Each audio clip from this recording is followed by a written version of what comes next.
Hello and a very warm welcome to Daily Dispatch, a show that gives you all the latest news and updates from the digital ecosystem.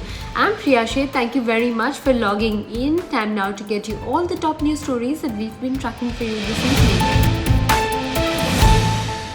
Well, first up, e-commerce marketplace Flipkart has entered into a partnership with the Adani Group to create logistics as well as data centers with the promise of creating thousands of new jobs.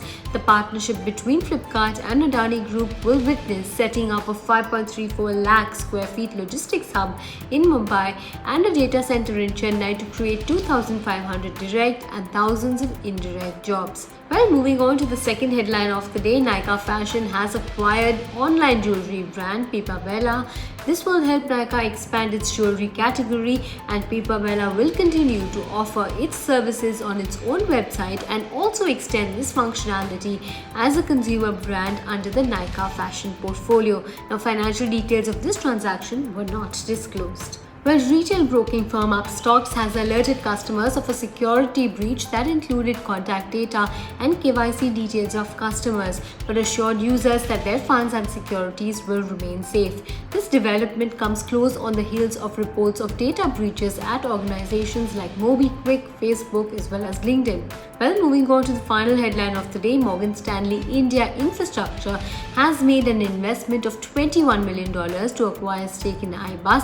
Now, iBus currently deploys its infrastructure across 233 commercial, residential, and retail sites in the country with a tenanted area of about 276 million square feet. Well, moving on to our second segment, I have with me someone who has been in the weekend cosmetics space. I have with me Shankar Prasad from Pure Play Skin Sciences. Thank you very much for being a part of the Daily Dispatch. I wanted to begin by asking you about your journey over the last couple of months. It's been both challenging as well as good times for brands, specifically in the online space. What's been your experience like? Yeah, thanks for having me here, first of all.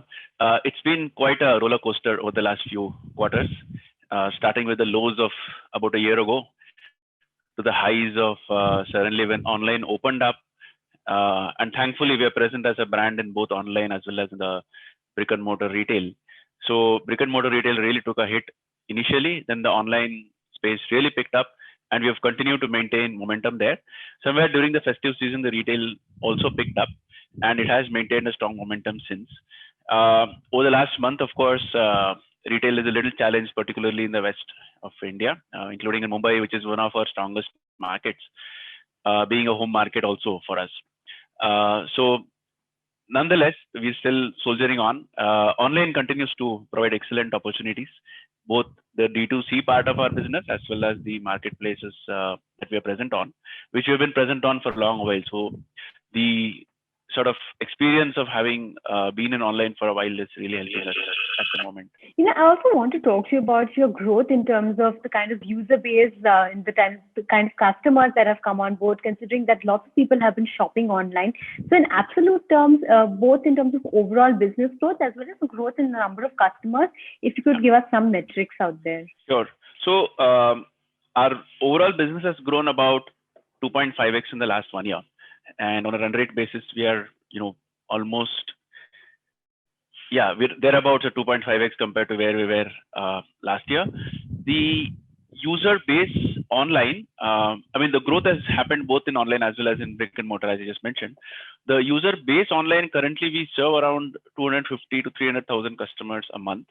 And in the case of across all the channels, and in the case of retail, that number must be close to around 50-60,000 a month. That's difficult to track because we are on shop in shop. But overall, I would say that number should be close to around 250 to 300,000 customers a month. And we keep seeing about 60% of our user base is new users each month. 40% is repeat users. When you talk about the kind of growth and the roadmap going forward, I believe that you did raise some funds last year, and specifically wanted to understand what is your fund utilization plan, and in terms of your roadmap for 21, what can we expect? Yeah, so the fund utilization is broadly in 2 or 3 areas. Number one is in expanding our distribution reach further, both online as well as retail. Online does not take too much capital. Retail is the one that takes a little bit more capital. So that's going to be one focus area. The second area is in expansion of a product range, building of the strong base in technology that we already have. So we do have in-house R&D setup that we are actually expanding as we speak. We are also expanding product categories. So for example, hair care is something that we are not that well represented in, and that's sort of changing very soon. So expansion of product categories and expansion of distribution. These are the two most important areas of deployment. Brand building is something that is ongoing, and that's again going to get accelerated in this financial year, especially. So there are some exciting plans underway there in terms of brand building. So therefore, product, distribution and marketing. This is where we're going to be utilizing our newly raised capital on. You have a very interesting investor on board. You have Unilever Venture that is also on board at Plum. I wanted to understand what is the kind of synergies that you're looking at. Are you looking at a larger synergy with Hindustan Unilever, considering that they are also present in the personal care and beauty space? See, Unilever Ventures is a pure financial investor. That is their model. So there is a sort of walling between the venture arm of Unilever and the sort of operating part of Unilever. So therefore, there is little operational involvement of Unilever in what we do, or vice versa. However, they come from a house which understands what brand building is about, which understands what beauty is all about, which understands what creating products is all about.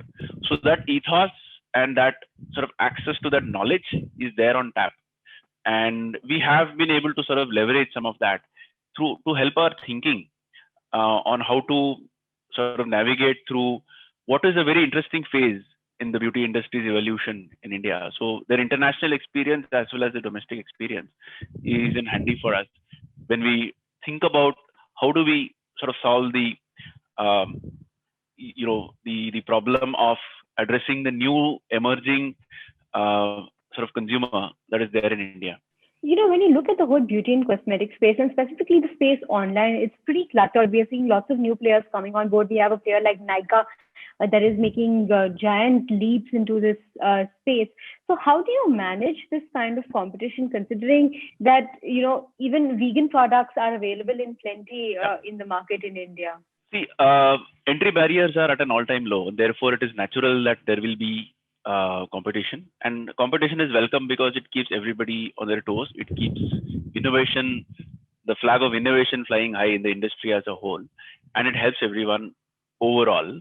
It may feel like everyone's eating off from the same plate or sort of cutting the same pie up more finely, but it's worth remembering that the pie itself is expanding at an unprecedented pace, particularly digitally.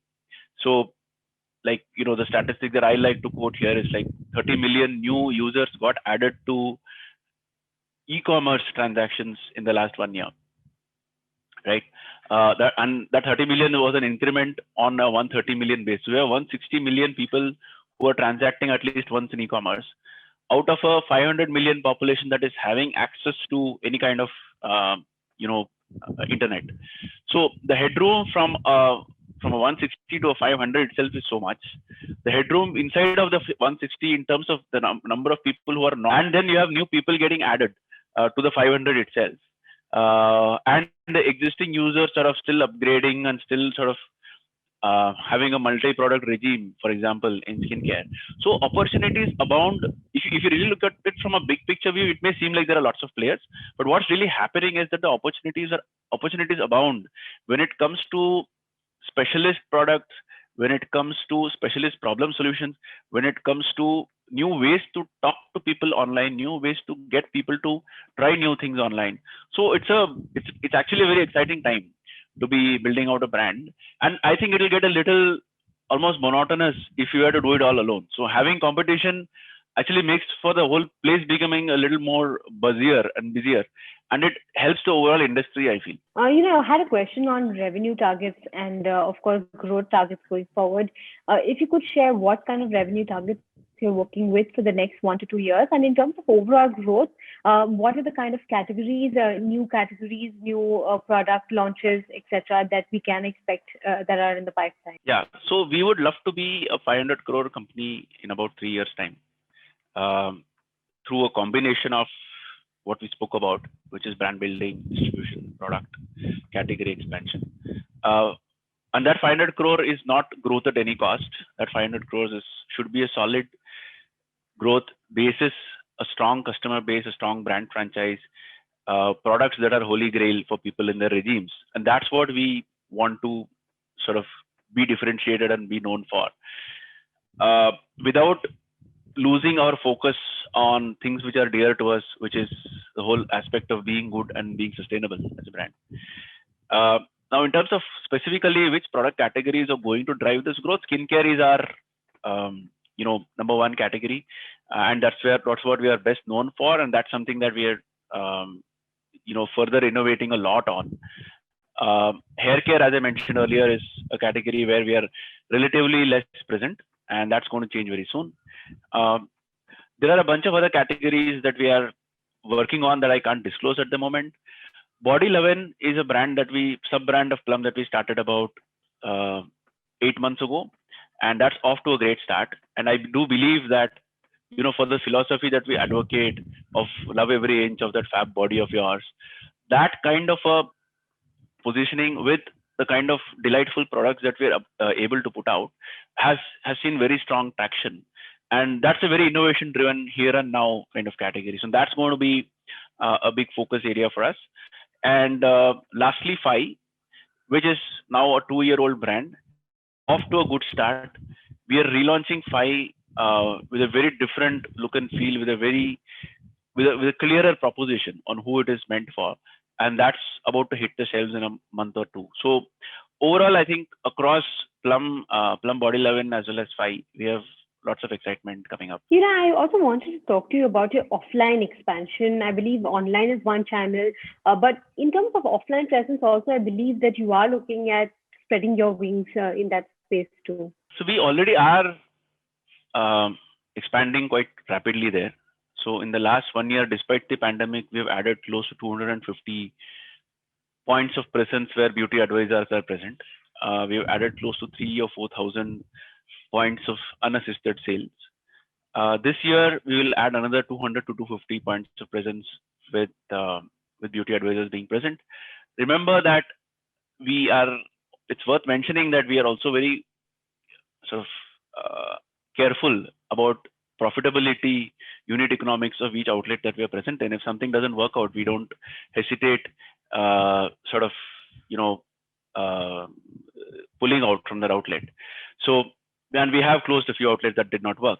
So the additions that I'm talking about are net additions of 200, 250 every year. So that's the expansion plan that we have for retail. All right. We hope that we can talk to you once again once you achieve those kind of targets that you've set out for yourself. I look forward thank to you that. very much for being a part of our show, and it's been a pleasure speaking with you. Thank you so much for your Likewise. Thanks for having me. Well, time now to wrap up this edition of the Daily Dispatch. I'll see you tomorrow at 5 p.m. Goodbye and stay safe.